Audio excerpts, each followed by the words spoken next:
어렸을 때부터 찬양을 참 좋아하는 사람이었는데요. 여러분들은 찬양을 할 때 어떠한 고백을 하시면서 찬양을 하고 계십니까?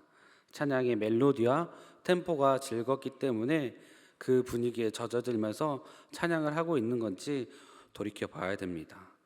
아니면 찬양을 통해서 나의 위로만 받기 위해서 찬양하는지 돌아봐야 됩니다. 저는 앞서 말했듯이 찬양을 좋아했습니다. 어렸을 때부터 피아노를 배웠고 피아노를 통해서 찬양할 수 있음에 너무나 감사하고 즐거워했습니다. 그리고 이러한 찬양을 통해서 하나님께 영광을 돌리고 있다고 생각했습니다. 그래서 언제나 찬양을 좋아했기 때문에 제가 좋아하는 곡은 마음이 상한 자를 주님 마음 내게 주소서처럼 내 마음을 울리는 찬양을 더 좋아했습니다. 그래서 찬양에 대해서 한 강도사님하고 이야기를 했을 때 서로 의견이 오갔고 그 강도사님께서는 자신은 나에 대한 고백보다는 찬양할 때 하나님께 영광을 돌리는 찬양이 있어야 된다고 했습니다. 그 말을 듣자 나의 찬양은 나만 위로하는 찬양인가 라면서 돌이켜보는 시간이 되었습니다. 나는 내가 힘들다고 나의 심령에만 위로받기 원하는 찬양하고 있지 않는가를 돌아보았습니다.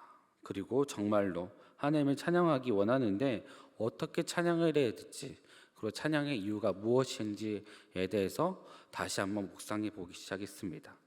오늘의 설교를 준비하면서 제가 나누고 싶은 것은 하나님의 선하심과 인자하심을 묵상하였습니다. 이러한 선하심과 인자하심을 성도분도 깨닫고 그리고 다 같이 선하심과 인자하심을 찬양하는 대강교회 성도님들이 되시기를 바랍니다. 첫 번째로 우리는 상한 자를 치유하시는 하나님을 찬양해야 됩니다. 이스라엘 백성들은 상처가 많고 마음이 아픈 자들이었습니다. 오늘 147편에는 포로로 돌아오는 이스라엘 백성들을 이야기를 담고 있었습니다. 이스라엘 백성들은 항상 하나님의 강권적인 역사하심으로 함께하던 사람이었습니다. 애굽을 탈출하게 하시고 가나안을 정착하게 하시고 하나님께서는 끊임없이 사사를 보내시고 왕을 보내시고 선지자를 보내셔서 그들을 다스렸습니다. 하지만 그들은 하나님의 말씀을 듣지 않았습니다. 출애굽기 32장 9절 말씀을 함께 읽도록 하겠습니다.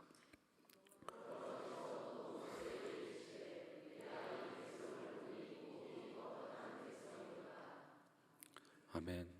하나님께서는 그들을 향해서 목이 뻣뻣한 백성이라고 말하셨습니다.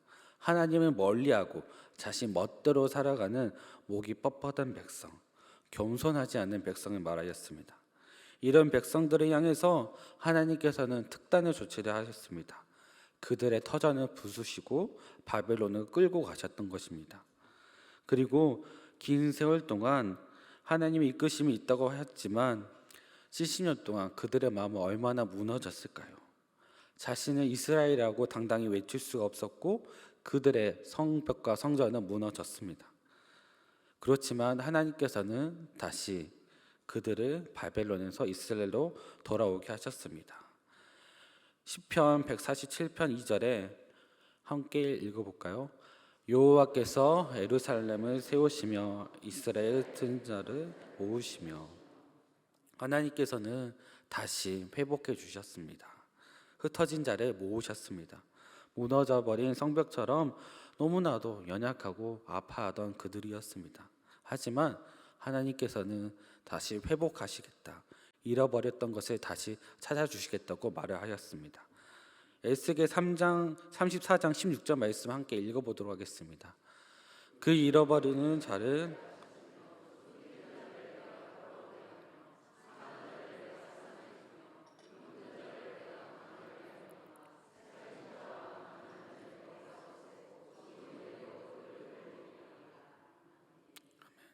우리가 이렇게 찬양할 수 있는 이유는 하나님께서는 끝까지 우리를 찾으시고 회복시켜 주시는 회복의 하나님이시기 때문입니다.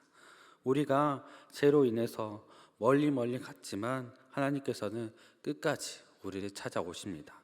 잃어버린 자를 찾으러 오신다고 하셨습니다. 상처로 아파하고 마음이 힘들어할 때 어떻게 하십니까? 우리는 먼저 마음이 아파서 어디론가 숨어버리고 싶을 때가 많습니다. 고독하고 아파옵니다. 그럴 때 하나님께서 어떻게 하실까요? 최근에 그럼에도 불구하고라는 찬양을 한 적이 있습니다. 그 찬양 속에서는 마음이 어려울 때, 마음이 어려움이 있을 때 이렇게 3번이나 반복을 합니다. 이는 마음이 어려운 사람에게 1번, 2번, 3번씩 물어보면서 그들의 마음을 살피기 때문입니다. 우리의 연약함 때문에 한 번에 말하고 싶지 않아서 나의 마음을 알아줄 때까지, 다칠 때마다 꽁꽁 숨었던 사람들에게 찾아가서 예수님은 너의 마음을 알아줄게. 내가 너를 사랑한다 라고 하십니다. 너가 마음이 어렵구나. 너가 마음이 어렵구나. 마음이 어렵구나. 주님 앞에 나올 수 없을 때, 주님 앞에 나올 수 없을 때 어떻게 하면 좋습니까? 어떻게 하면 좋습니까? 어쩔 수 없고 무너져버린 마음 가운데 하나님께 묻습니다. 어떻게 해야 합니까? 하나님, 어떻게 해야 합니까? 그러한 그들에게 우리에게 말씀하십니다. 끝까지 너를 찾으시겠다. 내가 회복시켜 주시겠다. 하나님은 그러한 분입니다. 회복시켜 주시는 분, 나를 사랑하시는 분, 끝까지 나의 상처를 안고 싸매 주시고 같이 울어 주시는 분입니다. 그렇기 때문에 우리는 찬양할 수가 있습니다. 우리가 먼저 회복되어야 찬양하는 이기적인 사람입니다. 이기적인 사람에게 주님은 그래도 찾아오십니다. 안아주십니다. 그래서 우리는 찬양할 수가 있습니다. 마음속에 어려움이 있나요? 마음속에 어려움이 있나요? 마음속에 어려움이 있나요? 주님이 오실 것입니다. 두 번째로 우리가 찬양할 수 있는 이유는 하나님께서 인자하시기 때문입니다. 시편 147편 10절과 11절 말씀을 함께 읽어보도록 하겠습니다. 여호와는 기뻐하지 아니하시며 사람의 다리가 억세다 하여 기뻐하지 아니하시고 여호와는 자기를 경외하는 자들과 그의 인자하심을 바라는 자들을 기뻐하시는도다. 아멘. 이스라엘 시대 때는 말이 귀했습니다. 말은 장군이 되는 사람이 타야 할 정도로 최고의 군병기였습니다. 그래서 자신들을 공격하는 바벨론이 귀한 말을 달리면서 창칼을 휘두르는 맹렬한 전사들로 가득 차였을 때 작고 작은 이스라엘 백성들은 너무나 무서워했을 것입니다. 그들의 휘두른 칼이면 100이면 100이 넘어졌을 것입니다. 정말 말병거를 볼 때 넘볼 수 없는 벽으로 느껴졌을 것입니다. 감히 대적할 수 있을까라는 생각을 했을 것입니다. 이러한 말병거 앞에서 하나님만 바라본다는 것은 정말로 쉬운 일이 아닙니다. 세상에는 이처럼 말처럼 강하고 억센 사람을 좋아합니다. 강한 자가 살아남는다. 마지막까지 살아남은 자가 강하다. 하지만 우리의 모습은 어떨까요? 말의 억셈처럼 강하지 못할 때가 많습니다. 하지만 광대하고 힘이 강하신 하나님께는 어떠한 사람이 필요할까요? 이 많고 많은 사람들 중에 그분께서는 엘리트만 뽑아서 나라를 이루고 일을 행할 수도 있습니다. 하지만 엘리트만 뽑아서 하실까요? 하나님께서는 그러한 분이 아니십니다. 세상과는 다른 기준을 가지고 계십니다. 하나님께서는 우리의 강함을 가지고 일하시지 않고 약한 자들을 통해서 일을 하십니다. 약한 자를 통해서 충분히 일할 능력을 가지고 있기 때문입니다. 우리의 자격과 공로를 보지 않으셨습니다. 우리의 자격과 공로를 봤다면 우리는 구원받지 못했을 것입니다. 우리는 하나님께서는 하나님을 경외하는 자, 하나님을 향한 마음을 갖는 자, 겸손하게 하나님의 능력을 바라보는 자에게 다가오십니다. 그래서 우리가 하나님을 찬양하고 그분의 손길을 바라는 것은 능력의 크심도 있지만 작고 연약한 나를 도와주심에 감사하고 그분이 너무나 사랑이 많고 인자하심에 감사할 수 있기 때문입니다. 그래서 찬양할 수가 있습니다. 하나님의 능력을 달라고 하나님 저를 도와달라고 기도하신 적이 있습니까? 정말로 울면서 하나님 저 좀 도와주시옵소서. 내가 연약하여서 하나님밖에 의지할 사람이 없습니다 라고 기도한 적이 있습니까? 저는 그럴 때가 있었습니다. 그럴 때마다 인생을 돌아볼 때마다 하나님께서 저를 도와준 적이 있습니다. 짧은 인생이지만 대학교 때나 군대에 있을 때나 학창 시절 때나 하나님께서 저를 도와주셨던 기억이 있습니다. 저를 바꾸시든지 위기를 넘어가게 하시든지 상황을 바꾸시면서 하나님의 능력을 바라보게 된 일들이 많이 있었습니다. 하나님 도와주시옵소서. 연약한 나를 들어 써주시옵소서. 이렇게 찬양하고 도와준 분의 기도할 때 하나님께서는 도와주십니다. 우리의 기도에 기울여 주십니다. 하나님께서는 고수이십니다. 고수는 도구를 탓하지 않습니다. 우리의 연약함에 대해서 탓하지 않고 오히려 감사 주시고 그분의 능력으로 이끌어 사십니다. 신명기 7장 7절 함께 읽어보도록 하겠습니다.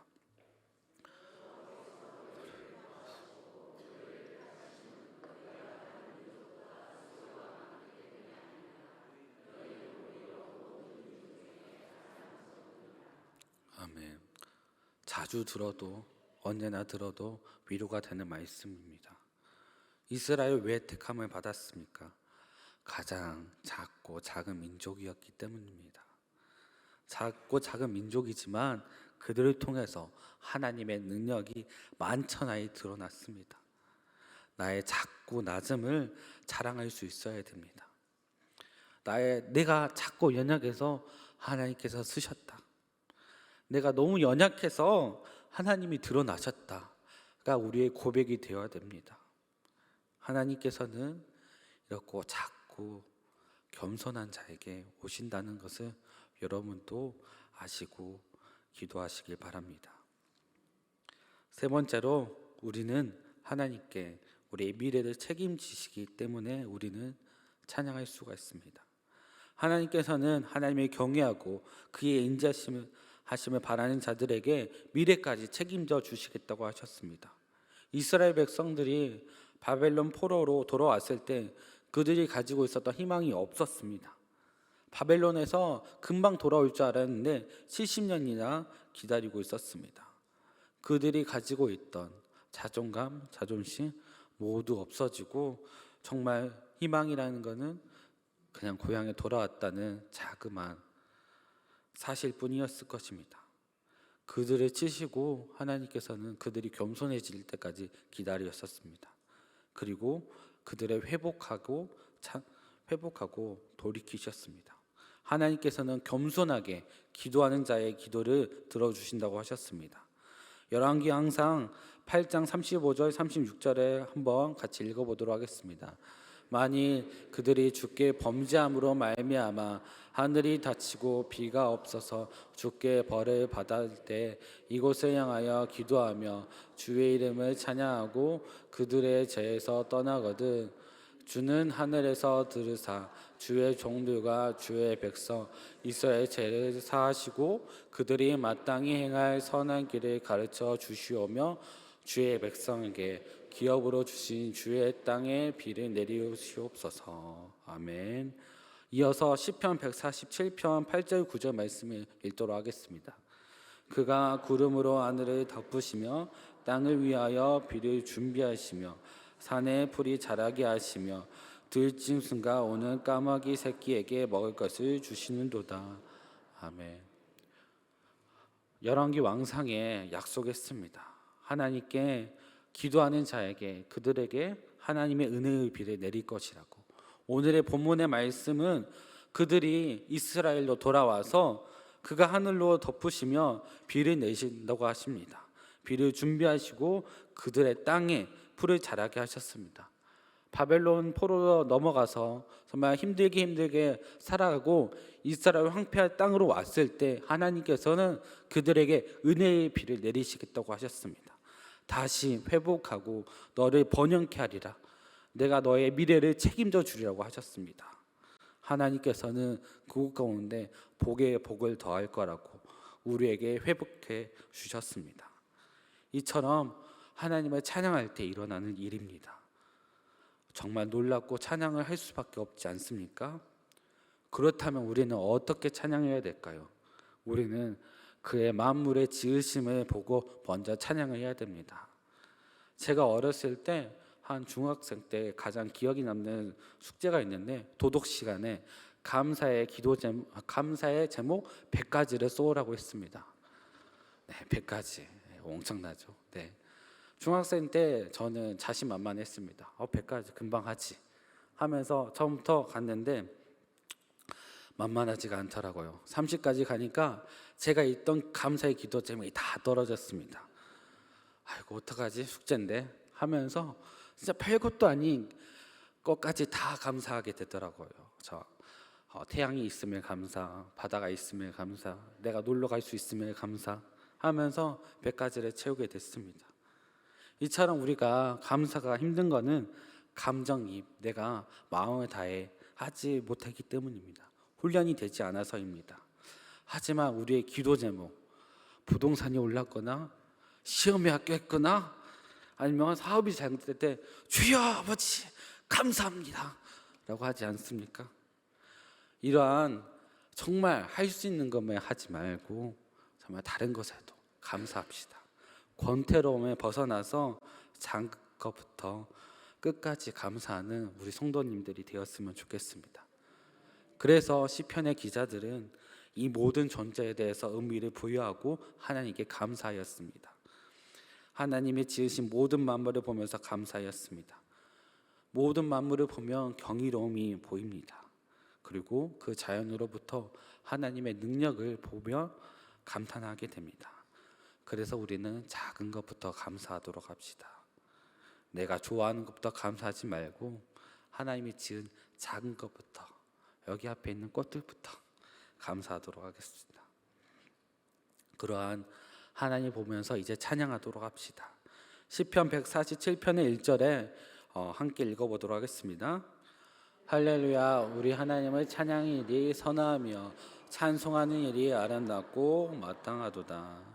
우리의 찬양하는 일은 정말로 선하다고 하겠습니다. 우리가 찬양받기 합당하신 분에게 찬양하는 것은 정말 당연한데 그 당연한 일이 선하다고 하였습니다. 그렇기 때문에 우리는 마음을 다해 당연한 일에 찬양하고 감사하도록 합시다. 그러한 마음을 열고 찬양하는 대강교회 성도님들이 되기를 소망합니다.